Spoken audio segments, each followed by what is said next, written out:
Welcome to episode 9 of Poetry Worth Hearing, hosted by me, Kathleen McPhillamy, and with music by Alex Heen.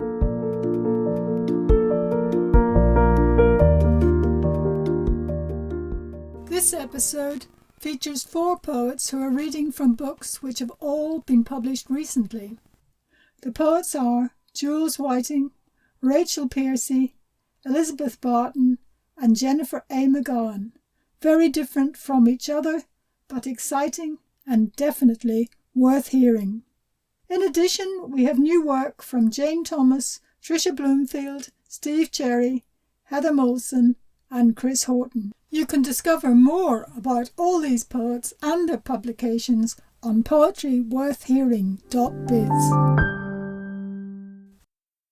Jules Whiting is an Oxfordshire poet whose work is very much rooted in the countryside she grew up in.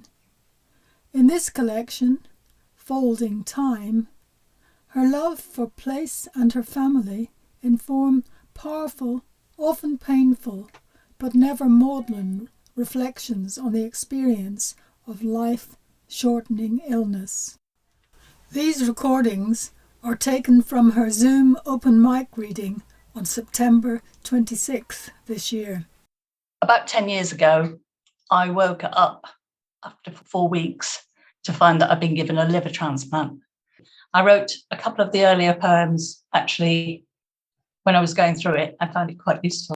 And then the subsequent poems around Cholsey and such like have been in the previous years since walking around Cholsey or just visiting or just making memories.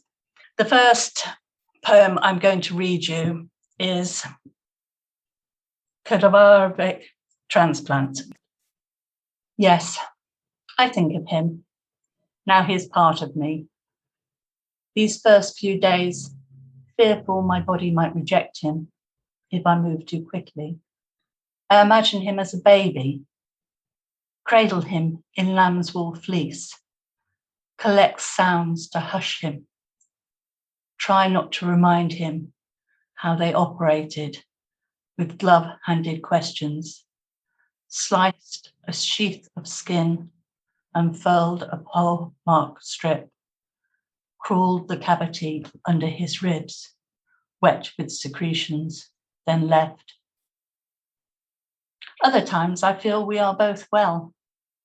He's holding hands with me and we are dancing on white sand, joyful, balancing ourselves. The sea at our feet, the sun suspended, ready to fall. If, when I am ready, I will write to his family. All I know of him is he was 51. It will be 2 years before I name him Michael. One of the biggest adjustments, I think, to having something so traumatic happen is how it changes your thoughts or your relationship with your family and with other people. Damaged. You've been a while now with the roses, cutting away excess buds, spoilt flowers. It's a job I can't face, this shortening of life. From the competition of leaves, you pluck a feather. It won't lie flat. Its backbone slips to one side. Along the length, a tie-dye of colour graduates from caramel to charcoal brown. And despite your thumb-draggling filaments soothing the barb, a gap remains. You map its imperfection. My belly tightens. Feels again your light touch on raw scar, judging. In the wash of light beyond the back door, butterflies balloon through purple buddleia. Shadows circle, waiting for evening to land. It's an autoimmune thing that actually killed my liver. But the problem being is because it's autoimmune, it's also now attacked my transplanted liver. And unfortunately, we're struggling to get a hand on it, and we've been given sort of a prognosis of 1 to 5 years. So again, that's changed the situation. This one's called Forgotten Language. In the rain-filled distance, trains rattle through. Closer, a thrush's chortle repeats like a forgotten language, trying to get free. You sit with me at the beginning of the day, and I am wondering if you ever think of those plans we made for our future. And I am wondering if you ever think of those plans you make for your future. I have always collected stones, but as I've grown older, I've still collected stones. The grandkids do it now, actually, which is really lovely. Anyway, this one is called Collecting Markers. And like I say, one of the things that Dave and I have decided is we're going to collect lots of lovely memories. And so this is a way of remembering them. Collecting markers. Your voice. Look outside, and there it is, my latest stone. You lift it from the car, great concrete, rolling it round the side of the house. I was sure it wasn't that big on the beach in Windscale, Sellafield, Seascale, whatever it's called these days. I wonder if it's radioactive. My life has been a navigation of geology, a journey through igneous, sedimentary, metamorphic, detailed by elemental truths, forged under pressure, measured for guilt on the rocking stone. In Scotland, I picked ribbed granite. The Isle of Wight saw me gather 3 graduating grey pebbles looped with cream. And last Christmas in Kidlington, you bought me a meteorite at a dead man's auction. A marker for that moment in our car, you with your filled glasses, me with tea and sandwiches, jam clinging to the turn of my lip, that you laughingly pressed away with the sweep of your tongue. Our view through the swipe windscreen, a picture clear to the horizon, a patch of glass and moss, a mud flat pin-cushioned with headless reeds, the distant house, windows set on fire by an emigrating sun. As a ball of dust and ice, a frisson of light streaked across the heavens. Your binoculars scraped the air raw. Sure, some shooting star could show us a way. I heft the meteor's coned contour in my palm. Measure its fusion, its radical lines of melting. Imagining when I'm done, a cairn in the garden, where we will wait patiently for the stones to bloom. Oh, yes. I say that we've got used to the idea of me not being around too long. But it's funny how when somebody all of a sudden changes his perspective of things, how scary that can be. Just at the start of COVID, the doctors were requested to phone round vulnerable patients to see whether, if they caught COVID, they would want to have any interventions at all. And the doctor phoned me and gave me that choice. The window, a night mirror, allows reflection. I'm between the room and its doppelganger. Papers and books levitate above a scaffold plank table. To the side, a skeletal frame of a furlong clothes horse. Outside, everything has the soft edge of near dawn. Velvet trees, Prussian blue air, the chalk-drawn clouds. Just the stout end of our neighbour's house stops the view dead. Its chimney, a one-finger gesture. 5 minutes more, and the birds will be too loud. The dark too light. The past will have set, and I won't be between. Behind me is the silence of a house processing yesterday. The doctor's phone call, his raspy magpie chatter, asking about a DNR order. And I'm a child unable to run fast enough, not understanding why my feet are slow motioning. And the chaser is getting chased closer, taking time walking steps. I can't say the words, but you can imagine them, like ground elder, being pulled up from the dirt, congested with the bitter smelling white root.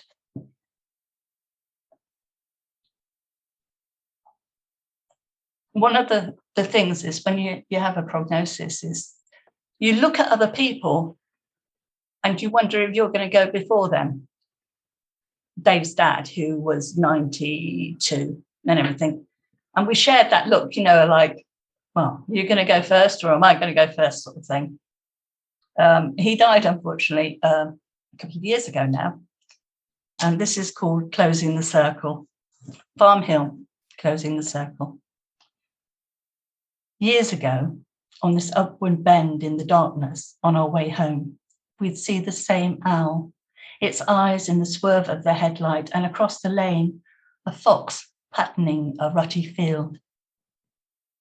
There's a 30-year gap in which I imagine they've taught their offspring their routines as we've taught ours, and how later generations may repeat our rituals. Every Christmas, we've walked our children, driven our children's children to the top of villages, where the homes shine with icicles, snowman deer, lights that unwind the night. More years have passed, Christmas again, perhaps my last. We're travelling the upward bend, our dipped headlights strove a rabbit sitting squat still. In the distance, coming out of darkness, a train unreels its cine film of lit windows, perforating the air between soil and sky. And we are passing the church, Grampy's grave, beeping the horn, calling out to him, "Hello, Jimmer," as we take the humpback bridge over the bunky line, stomach leaping fast, laughing, knowing we are nearly home. And then there's just this last poem, How to Be Gone. From the corner of the sky, geese arrow their way somewhere. Do they doubt their readiness to leave? I walk to Lollingdon under the railway bridge, where the chimes of shingle and train rhythms lead out over loose square fields. It's only here in this openness you can tell that the sun is eager to extend its time by the way it's hanging on to every last blade of grass, ear of wheat, stretching and stretching the shadows thinner and thinner. I love that as I watch the sun's fall below the horizon, it actually took place minutes ago. And what I'm seeing is a time-lagged image. And even more, I love knowing that when the sun and I are gone, the flames will still be licking the sky with colour. A wonderful book, which I heartily recommend. Our next poet is Rachel Piercey, whose pamphlet Disappointing Alice was published by Happenstance in 2019. Rachel's poems are sometimes enigmatic, but always interesting and attentive to how words sound, which can be seen particularly in her work for children. This first poem is about Kate Bush, who is one of my absolute idols and heroines and has been for about 20 years. I love how creative she is and how uninhibited and how idiosyncratic. For the Kate Bush fans among you, there is a reference to each of her albums in the poem. Kate Bush as Spider Goddess. You are 14 and learning who to worship. You are learning about stars, French verbs, and oxbow lakes, and, though you couldn't put it into words, the roles that history makes for you. The options are sticking in your soul like flies. You are learning to negotiate the things you want and what other people think, and from the chaos comes Kate. And Kate calmly sinks her spider jaws into chaste and whore and feasts on witch, and from the meat of them spins a text with the kick of steel. And Kate's many eyes look right through never. And if you gaze at Kate, you find you are the whole story. And if you gaze at Kate, then your body and mind get red and hot and swap themselves and reconcile. You dream in Kate. Kate can tell you about love, and Kate knows that the lightest things, like air, like snow, can hold the truth. And between Kate's various limbs beats a lion's heart. And Kate is hard and high as adulthood, and you are 14, and you are scared of spiders. But you are learning. Let her inside. Let her spin. The Kate Bush poem and these next couple of poems are from my pamphlet, Disappointing Alice. And this next poem I read for the Oxford Stanza 2 reading because I was due to fly for the first time in ages the following week. Oh, captains. I love all captains, their voices calmly crackling on the tannoy, thanking us for travelling, for our seatedness, for not making a fuss as we are rumbled, glinting, off the earth and back again. And most of all, I love captains who are carrying me home, who have manipulated the air to bear me over Land's End or Dover, nosing through clouds to the soft green revelation underneath them. Down, down, down, oh captains, striding capably through the airport's blank caverns, straightening your decorated hats, wheeling your small square bags. May you always sleep deeply, eat cleanly, maintain your honest, open faces, and know to take each of us back to our best place. This is the title poem of the pamphlet, and unusually for me, it sprang almost fully formed from some kind of dream logic part of my brain. And I'll say that it's about a woman called Alice, but for me, it's not Alice in Wonderland, though she is inevitably contained within the poem, I guess, as being a very famous Alice. Deep in the desert. Alice was a disappointer of people she loved and who loved her. These people loved her deeply, though the topsoil of their affection was thinning. Her interactions felt crumbly. Alice sent a message re her total dereliction of spirit and body in a far-off country, stripped of wallet and phone. Please come. I am deep in the desert. I am where the gold shades into the bone. Please come, and we can catch up while you're at it. They all felt terse and arid about disappointing Alice. I also write for children, and I'm really keen to break down some of the divisions that exist between children's poems and adult poems. And so when I'm doing a reading for adults, I like to include a children's poem as well. And this one is from an anthology called Falling Out of the Sky, Poems About Myths and Monsters, which I co-edited with Emma Wright of the Emma Press back in 2015. And it's got myths and legends from all over the world, all through history. And this one is tells of the encounter between Odysseus and the sirens. So this is Siren Song. Sirens! The cry went round the ship as swift as if they'd sighted home, and every sailor felt the grip of fear and gathered in a throng, for no man can resist the song of sirens luring them to come, and run their ships into the rocks by chasing the enchanted tones. Tie me, cried Odysseus, here are ropes, the mast is strong. Now bind me tight so I may hear the rapture of the spells they cast, and yet be helpless to respond. Then plug this beeswax in your ears, and we'll be safe from siren song. The ship sailed hesitantly past the outcrop where the sirens lay, and each one skimmed her voice across the waves, and each voice crept and slid and whispered to Odysseus, "O Captain, turn your ship our way, and you will have your heart's desire. For we know everything there is of gods and men, of land and sky, and every deed that's been and done, and every deed that is to come. And if you join us, you will live." Odysseus raged against his ties and screamed at his unhearing men, beseeched and threatened with his eyes for them to cut him free to steer the ship towards the sirens' cries, for the sirens promised him the world, and then he could go home again. But the men obeyed his first command and tied more ropes with shaking hands and pulled the oars and prayed the wind would fill the sail and move them clear, and soon they left the rocks behind.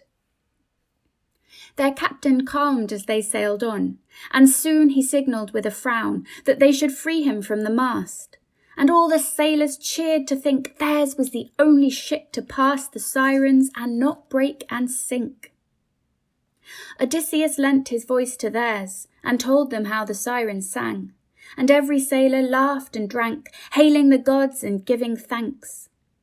And in the hubbub no one saw Odysseus growing pale and grieved, or how he pressed his ringing ears, or how he kept himself withdrawn, his eyes fixed on the rills of foam that flowed behind the merry boat, as if he longed for what was gone. "O Captain, turn your ship our way, and you will have your heart's desire. For we know everything there is of gods and men, of land and sky, and every deed that's been and done, and every deed that is to come. No one is safe from siren song." Going back to Disappointing Alice, this poem springs from my great and deep love of the Archers, and particularly the women of the Archers, and particularly the quote-unquote difficult women of the Archers. This is my tribute to them. I died in the Archers, but the women were marvellous. They discussed it for weeks, and it was a sharp pleasure hearing their praise of me without confronting the brute bruise of my body. Now each tongue bears my pall and renders me ex-physical. Eulogize me, Linda, with the gold wine of the cannon. Sluice it, Susan, through the town. Kate, burn sage to waft my spirit on. This last poem is the final poem in the pamphlet, and I wrote it after visiting an exhibition of paintings by the Australian artist Sidney Nolan, specifically his Ned Kelly series. And there was a painting of a peacock screaming at a policeman. And apparently peacocks used to be used as a sort of watchdogs. And I just loved that image. And so I reappropriated it for this poem, which is called Love. Because it can see for 2 miles, I have set a peacock on the roof. Certain folk it regards as friends, and then it hurries down to strut around the dusty moat of yard and make a revelation of its tail, or simply does not pause in prizing insects from the slatted wood. In many ways, it is well trained. I mean, it is trained in many ways by a variety of guests, so it is tactically efficient. Take this shape on the horizon, slow, resolving, barreling into sight towards the fence, and how the peacock tenses, trembles, starts to strike out with its claws, and how it crashes through the yard to scream at the stranger, gaining fast. I'm contemplating something bad. I have one hand upon the latch. I have one hand upon the axe. Poetry which excites and intrigues. Elizabeth Barton read for Oxford Stanza 2 open mic on November 29th last year. Her book, If Grief Were a Bird, was published by Agenda Editions this year, and here she reads a moving sequence of poems about her father, beginning with the title poem. I'm going to read now from a short sequence of poems about my father, who passed away last year just before the first lockdown. And like families up and down the country, we were faced with the problem of how do you grieve someone when you're not allowed to meet with your friends and family or mourn them in public. And about this time, I became really fascinated by this pair of red kites that had recently nested in the area. And coming from Oxfordshire, you'll all be familiar with this magnificent bird. And it struck me that, like grief, these birds were always there shadowing us with their huge wings. If grief were a bird, it would be a kite, hovering above our heads, pig flesh, carcass thief, unseen but always there, circling in ragged disbelief, not caring where it's blown, tossed from street to street, tilting and twisting, the air its element. Up there, no comforting, no platitudes to soothe, no rites to ease the ache, only the whirling dance of death, pain untethered, sighs spiraling. It plummets out of nowhere, tattered wings outspread, feathers red gold holy, sucks breath from our lungs, feasts on our wounds, guts us clean, exposing bones, shining with loss.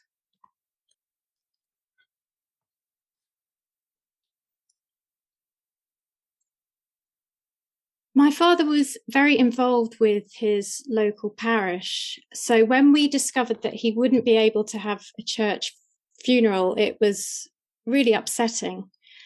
But he was permitted to have a small graveside service. There were 7 of us there. And somehow having that service in the open air, surrounded by the fields and the trees, was strangely comforting. Spring burial. No requiem for you.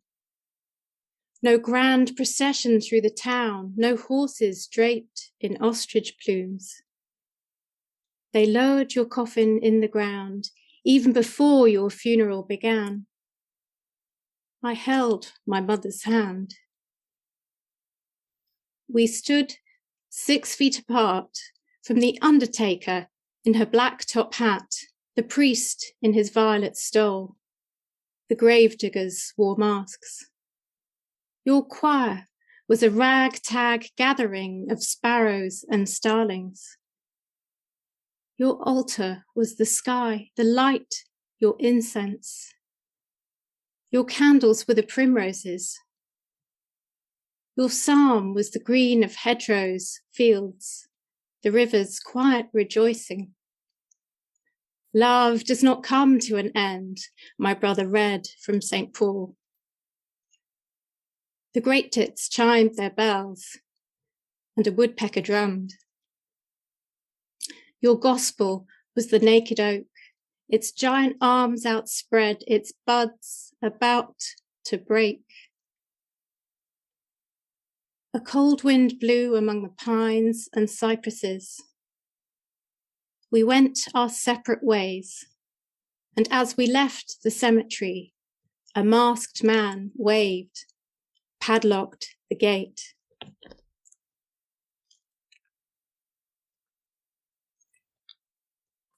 I live in the same town as my mother, so I visit her very frequently. And every time I go, I see my father's coat hanging in the kitchen.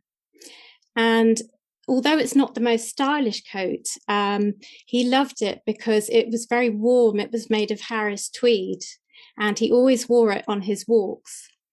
And I was quite interested in the idea of how a piece of clothing can almost take on the personality of the person who wore it. And I decided to write this poem from the perspective of the coat.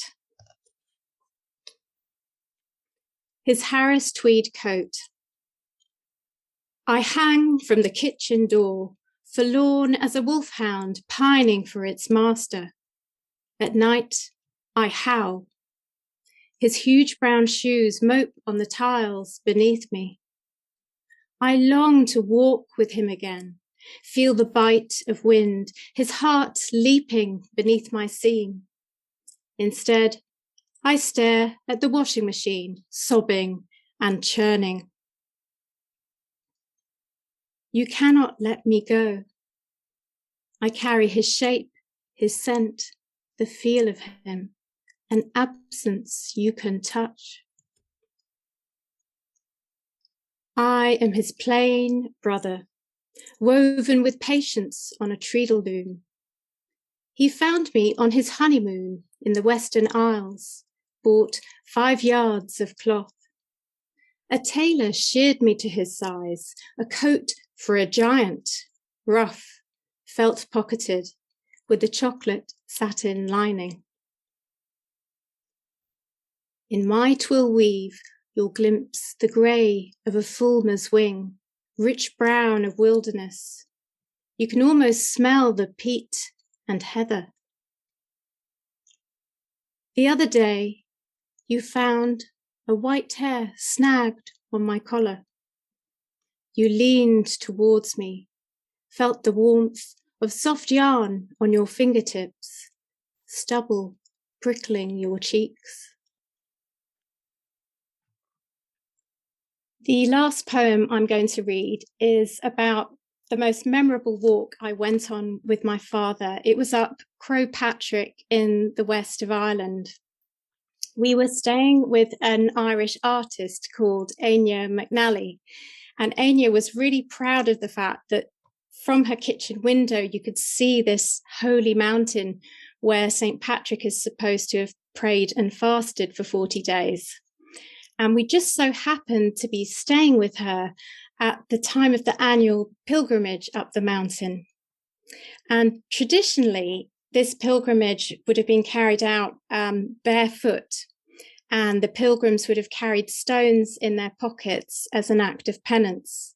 And if any of you have ever climbed Crowpatrick, you will realise just how dedicated these pilgrims had to be. Ascent. We never meant to climb Crowpatrick. We were accidental pilgrims, tagging along with the crowd after Mass on Reek Sunday. You seemed so confident, your hair a swirl of mist on the mountain's peak, with a hint of auburn, your shirt a yellow flame of gorse. We hired 2 walking sticks, followed the ghosts of penitents who'd trudged barefoot, rounded cairns on their knees. We were unprepared for the steepness of the track, the sliding shale. You were near the summit when you turned to me. That shy smile on your face confessed you were suffering from vertigo, couldn't go on. Till then, I thought you were unstoppable. I carried on alone, kept on falling. And now you've left us all behind, our hearts weighed down with stones of grief, our feet torn and bleeding. No matter that you never reached the top, where they say St. Patrick grappled with his demons. The joy was always in the graft, the ache, the rhythm of our steps on rock and moss, each breath, each exhalation. The opening of sea and sky, wind hissing like snakes, fire in our calves as we glimpsed the glittering water of Clew Bay, 100 lush green islands. And now, completely different, we come to How to Be a Tarot Card or a Teenager by Jennifer A. McGowan, whose launch I attended last week. This collection is published by Arachne Press. Last April I was so ill with long COVID I couldn't even stand up without gasping, hands on knees. Couldn't even make it to the loo without doubling over and nearly falling over. So what I did was write, and the 50-odd poems I wrote that April became the core of this collection. The first one I'm going to read is called Fool on the Mountain. The Fool is the first of the major arcana, the first 22 cards in the tarot deck. Fool on the Mountain. Never a woman, hardly a man. You are the jester, a butterfly sans chrysalis, a tiger in motley. You stride through alphabets looking for Solomon's key to make your own, to be both sign and signified. Tired of mandarins, you climb down, soul tied up in a kerchief for safekeeping. Somewhere a dog chooses you. It happens. Trousers and skirt, you look up, look back to where you were, and laugh. Rise up on your toes, step out into the loving air, vanish into the rest of you. The next one is called Sign. Just sign. I don't think my mother knew how much sex was in Jean Auel's books, just that Ayla's family used sign, and so did I, being trained in 3 beautiful variants, taking class with the National Theatre of the Deaf, memorising Children of a Lesser God. Years later, in a hostel in France, I signed with the music at breakfast and was seized with joy by a deaf woman in a group of hearing people who could not understand. They asked me to travel with them. There was blood in my urine. I had to go to hospital, to Paris. I still wonder if the woman got to go swimming as she asked through me, or whether, like the river, she was left high and dry, empty, a voice without speech. The next one is called The Civilized Princeling, and it is predicated on a lyric by Stephen Sondheim from Into the Woods. He says, princes, yes, but wolves and humans too, which implies, if you think about it, that princes are not human and that neither are wolves. The Civilized Princeling. You creep out of the woods where there are no showers, just pits or shit dug in. Your hair has grown into pelt, hiding your whatevers and unwashed broken claws. But you remember the nuns, teaching cleanliness is next to. So, first thing and last, you scurry into Sainsbury's with maybe a coin for bread, carefully applying alcohol gel to hands and face at entrance and exit, and, if deserted at night, to armpits, because you're a wolf, not an animal. I'm recording this at the beginning of October, or Spooktober as the internet call it. So I'm going to read a few poems which are centred around the themes of the season, if you will. My PhD is in historical witchcraft and literature, and this particular poem is called The Deaths of the Salem Witches.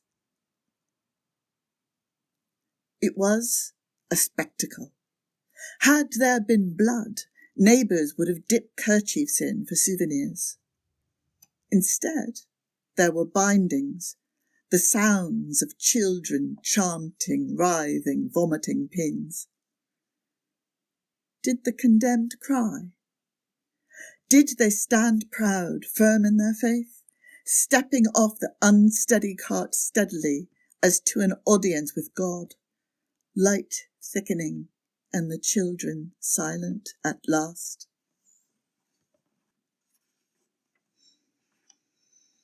The Nun Who Knew is a poem about the Irish laundries, the Magdalen laundries. The last one didn't close until 1996.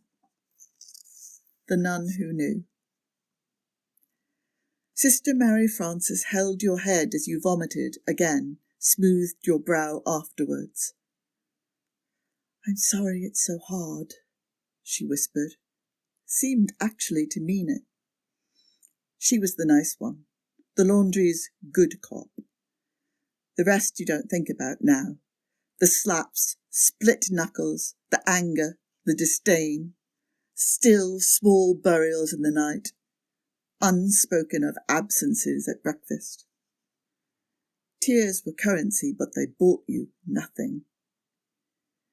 Your daughter slipped through your bleeding hands. Despite yourself, you pray she is better where she is. Sister Mary Frances saw you off the morning you escaped. You couldn't help it, blurted, "Why are you here?" She smiled a bit. A frown would break her. I had nowhere else to go, she whispered, spreading her empty hands wide. The Green Man. You've spent your taxi money on snakebite, so get in the car, drive worn roads, breathing so heavy the police would bust you before breathalyzing. A red-eared dog leaps in front of the car, dares it, teeth bared.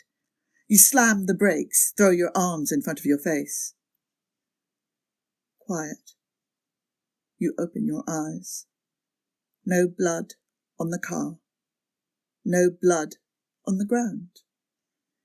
You fall to your knees and vomit green leaves.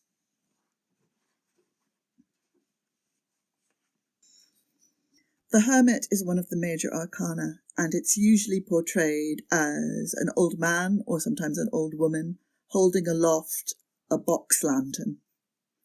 And I play with the idea of that in this poem. Lamplighter. The Hermit is always old, always telling the same old changing stories. They stand in front of every closed door, call it a portal. It's never the door you want an open one. The Hermit understands, waits. You lose your temper. You demand where the hell they think you should go. They point, put their hand through the door. The door is still closed. While you are reeling, the Hermit lights a dream, sculpts it into a lamp, places it in your palm. Maybe it's not the Hermit. Maybe it's the crone. Maybe she's been you all along.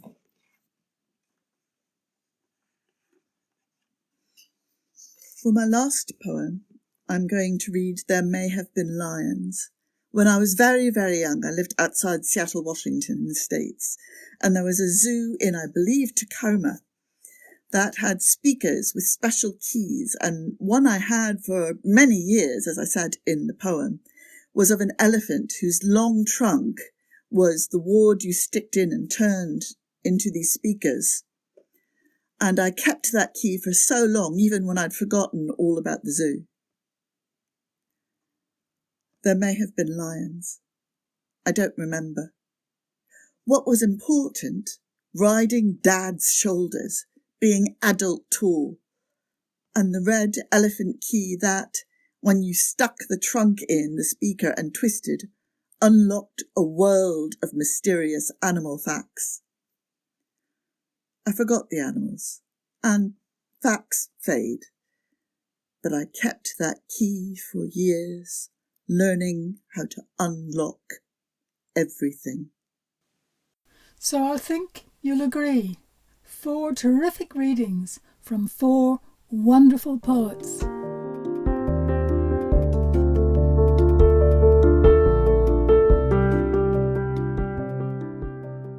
And now, our open section. We start with 2 poems from Jane Thomas. Jane is working on a series of poems about Alzheimer's disease.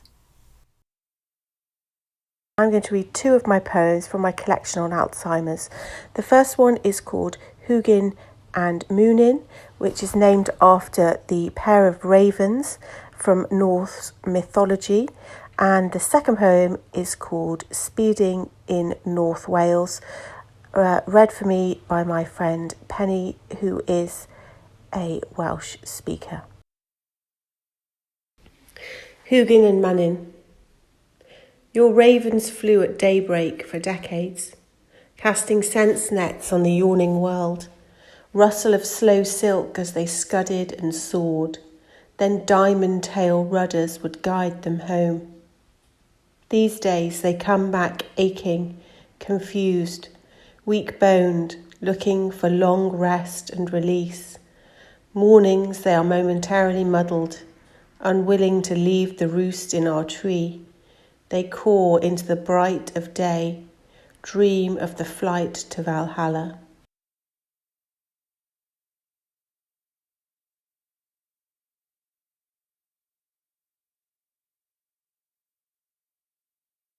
Speeding in North Wales. I wrote back and asked for proof. It arrived the day after your funeral. A low-res image of our Sunday drive, the two of us. Drop-top, windy heads, the croeso gatso spying to the side. Gwneud 38 mewn preswylfa, doing 38 in a residential. On the way home with fresh rosemary conkers and a dozen honesty box eggs, you'd sung the Cambrian road signs.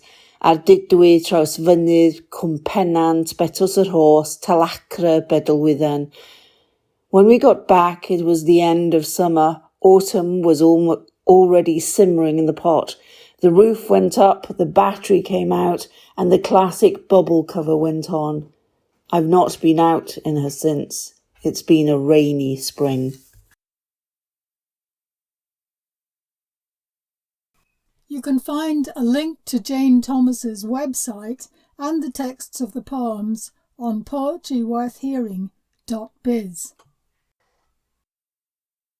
Next, Steve Xerri with an ekphrastic poem on a Mughal, 17th century Mughal miniature, which can be seen in the V&A.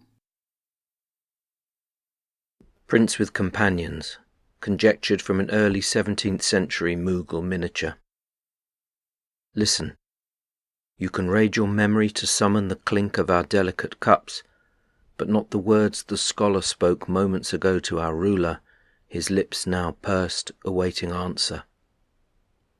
The appearance of a ghostly ship may give a clue to the sound of lake water washing against the piers beneath this dais, but you'd be hard put to catch the buzz of minuscule wasps attending the purple figs, for they have eluded the artist whose gold oblong has snared 8 cross-legged figures. Yet as your eye dances from leaf to painted leaf, the looking time he folded into his brushwork will unfurl better than from the brief word banyan.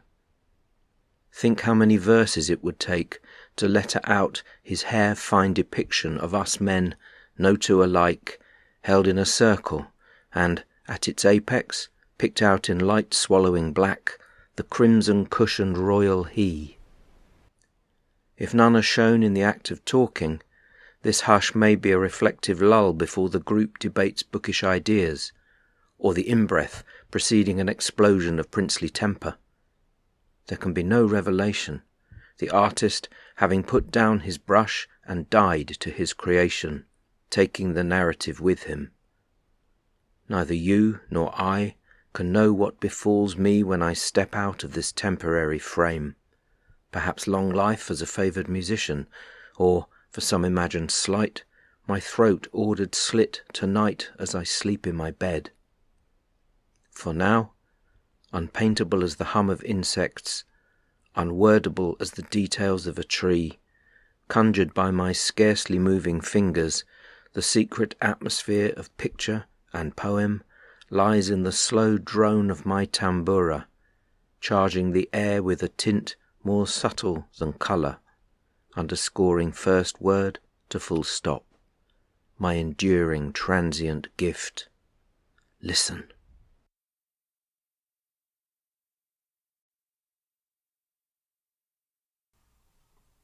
Now 4 poems from Trisha Broomfield.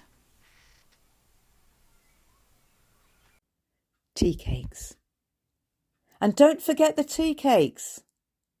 Your voice vaults over the banister, follows me as you cannot. I pull on red boots, lift the shopping bag, ancient Pan Am blue. I won't be long. I'm gone. In air devoid of Glade vanilla, untainted by the cute commode, Pan Am flying by my side, I reach the corner shop too soon. In air now cheese and pork pie filled, I read my list to Mr. Bale. Andrex double must be pink, half of cheddar, apples, mother's pride, a dozen rashers of best back, no rind, gold blend or Maxwell House, she doesn't mind. The Pan Am bag, its handles frayed, bulges and on the way. One last gasp of autumn air, and I unlock the thick front door. I'm back! My words float up. I'll put the kettle on. Your voice, anticipation like a child. I'll have my tea cake toasted, please.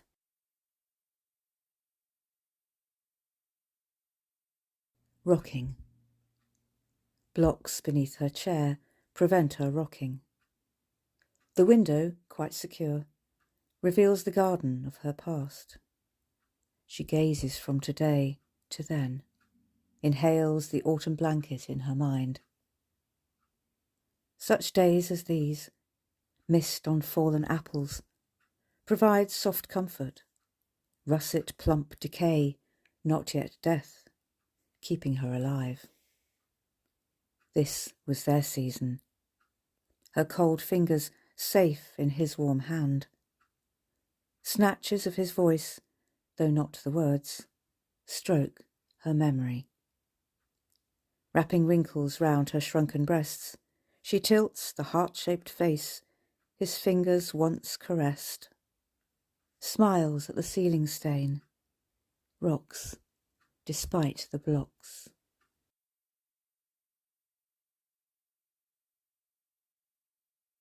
Daylight, a pantoum. You and I did not have daylight. We didn't talk, reveal our dreams. Love, secret, lent us starry night. So very long ago it seems. We didn't talk, reveal our dreams, although we shared a love of books. So very long ago it seems the nights were filled with longing looks. Although we shared a love of books, we didn't dig deep into life.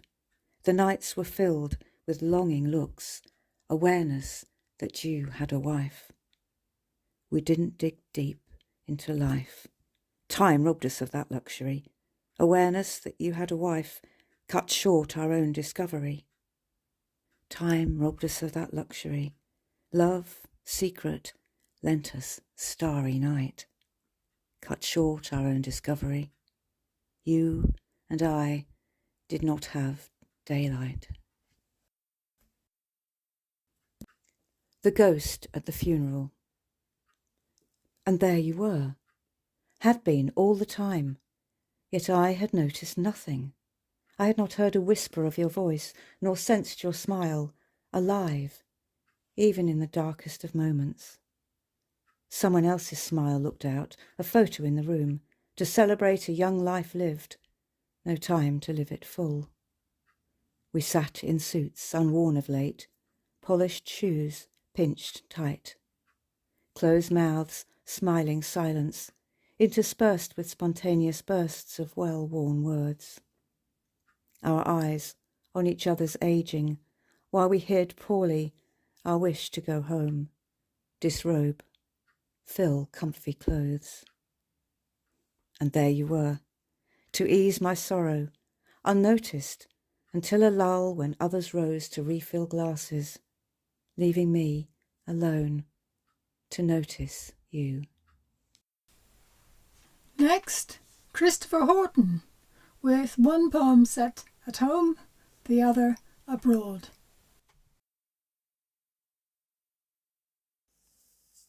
Wild boars. What we come to believe is what we want to believe. When the streets are paused to a standstill, the surrounding hills are only retreat. For me, the snapping of beech, the stirring of foliage, was more real than the light that shone late afternoon across from Marriage Wood. When the two of them ran, we thought they were dogs at first, from the sound of their movement alone. How quickly they made their way, one behind the other, a maverick convoy of muscle and flesh, passing steadfastly to a destination only they knew. Through the cover of branches, nothing was certain. I could swear there was the lowering of birdsong and the sudden glint of an eye as they gathered pace, surging uphill where no way seemed possible. Still at that point of half believing they were dogs, we waited patiently for their owner walking behind, for a call at least. In the moments afterwards, the birds regained their confidence, but no voice was heard. Attila's chair. Of all those who ventured to the island of Torcello, walked down the narrow path, past the wooden footbridge, the old farmhouse, some nodding hens, to sit on Attila's chair, believing that by doing so they would, as folklore has it, wed within a year. How many felt a hand in theirs as they touched the chair's worn and pitted surface, tapped their feet against its solid base, pressed their calves together like children waiting for something to happen. And how many in some quiet moments since, taken from a life of conjugal bickering or stymied ambition or singlehood, or in the short breath between the I and do, recalled what it was that first brought them here, or the time of day, the tint and texture of the light, the journey back by boat across the pale green lagoon. And finally, 2 poems looking back at childhood and youth by Heather Moulson. This is my first poem autograph book. A present from an unloved aunt, the sort that came round on Boxing Day. I took you up the British Legion, got signatures from Chelsea pensioners, plus the local pop group down the Conservative Club. And someone wrote, "By hook or by crook, I am the last to be in this book." It wasn't even funny. My biggest coup was Cliff Richard, his eyes hidden behind dark glasses. The by-road scrawl immortalised on your yellow page. But a girl from school scribbled over it, and you were passé by then anyway. And my last poem is Pen Friend. Oh, Ingeborg, where are you now? You wrote to me from your beautiful German valley to my house by the off-licence. Crinkly letters written with your fine felt tip in halting English. A flower drawn at the end.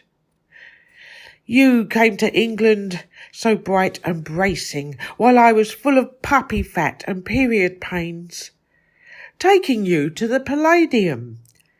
Derek Nimmo in pantomime. What a culture shock that must have been. But you stayed cheerful and upbeat while I had a face like a lemon. My mum was sorry to see you go. When you started writing to a boy in my class, I knew it was the kiss of death. One more casualty lost to romance. But I stayed brave and wrote to Andre in Yugoslavia. So that's it for episode 9. I hope you enjoyed it. And remember, text to poems and information about the poets can be found on poetryworthhearing.biz. Submissions and comments are very welcome. Please send them to poetryworthhearing@gmail.com. That's poetryworthhearing, all one word, @gmail.com.